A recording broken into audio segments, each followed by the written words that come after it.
Christians, here's something that some of you may know and some of you may not. I don't want to presume upon what individuals know or understand.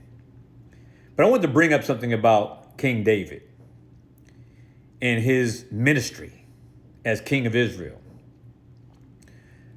First thing is important to note that he was around 15 years old when he was anointed king.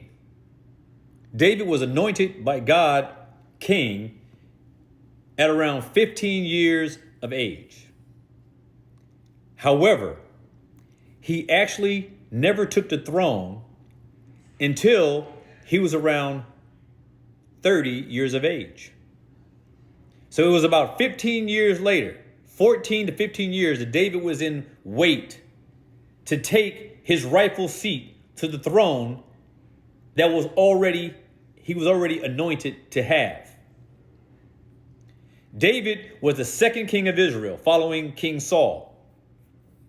And he was the first one to unite all of the 12 tribes of Israel. And guess how long he reigned as king when he took on the throne at the ripe age of 30 years old? He reigned for 40 years.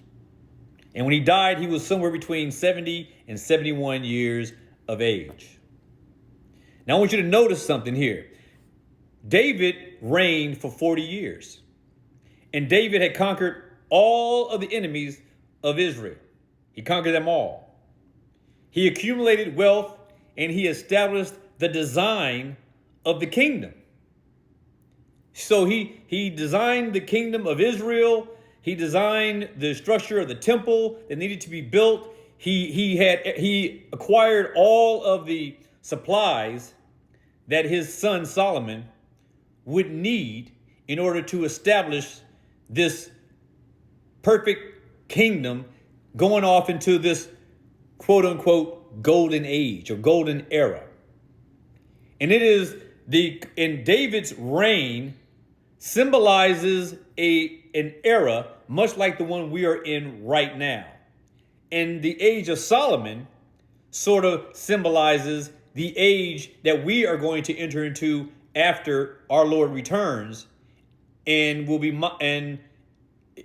will go into a perfect eternity, everlasting, forever.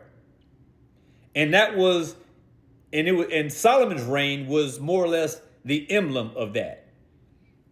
So in some sense, David's reign signified or is emblematic of this current gospel age, more or less as a figure and a type. And in Solomon's reign was a figure and a type of eternity that we're waiting for upon Christ's return. But here's something that I want to point out to you.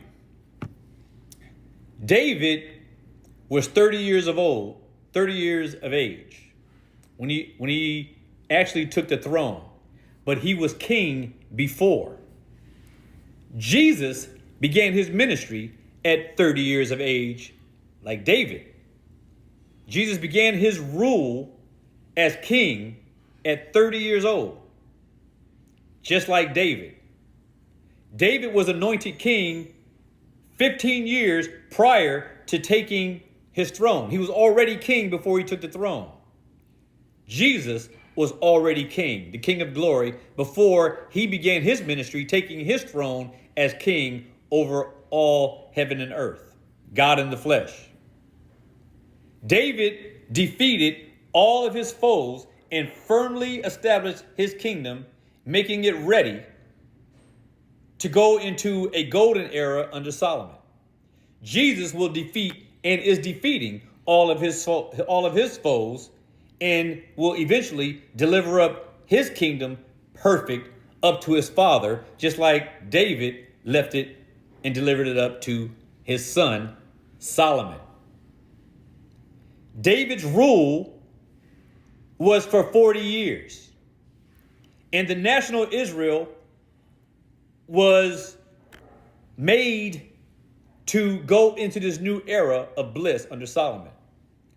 But Jesus began his ministry at 30, and it would be 40 years later in AD 70 when national Israel, its temple, all of its services, its ceremonial laws, its Levitical priesthood, it would all be done away with 40 years after Christ began his reign.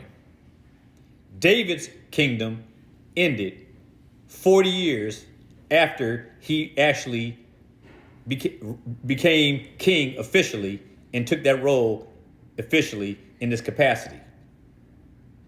David was 30, Jesus was 30. David was king before he took the throne. Jesus was king before he took the throne. David's reign lasted 40 years. Jesus' reign on earth lasted for 40 years. In the sense that the Jewish economy would be destroyed 40 years after he began his ministry. But Christ is different in so many ways, because we know that when he established his kingdom, it is a kingdom that will never have an end. It will be an everlasting kingdom. And when he consumes all of his foes, and when he brings in that last sheep to come into the fold, the world as we know it will end. That could be 100 years. It could be one day from now. It could be 1,000 years from now. Whatever it is, we are expected to be ready, be provoked, and be persuaded.